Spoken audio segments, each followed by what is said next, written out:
Wires and tubes connected to her feminine cyborg curves, powering rhythmically heaving breasts and pulsating muscles.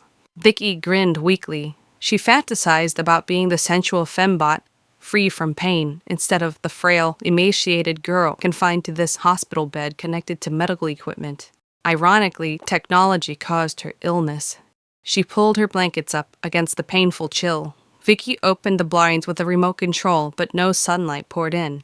A rooftop billboard blocked it all. She gazed at the tiny forest on her window ledge, growing within the bird-repelling spikes. She imagined hiking through it, exploring its hidden secrets, but lately, it wilted in the billboard's shade.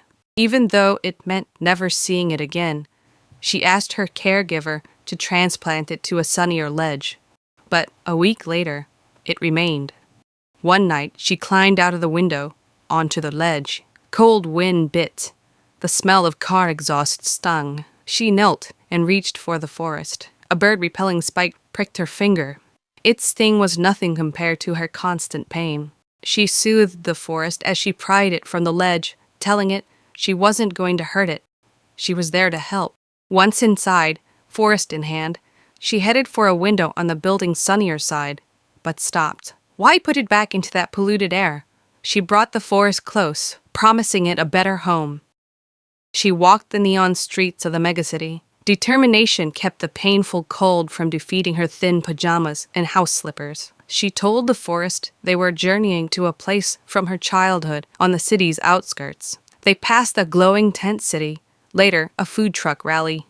She stepped off a bus onto a one-street lamp road. She waited for dawn on the bus stop bench.